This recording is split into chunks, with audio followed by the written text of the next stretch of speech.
To Daily Encouragements with Pastor and Pastor Mrs. Okunin. And now for a word of encouragement.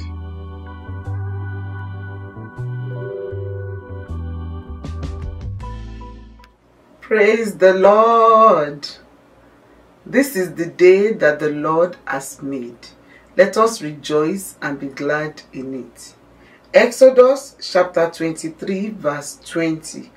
Behold, I send an angel before thee to keep thee in the way and to bring thee into the place which I have prepared. The Almighty God will guide you in all your journeys in the mighty name of Jesus.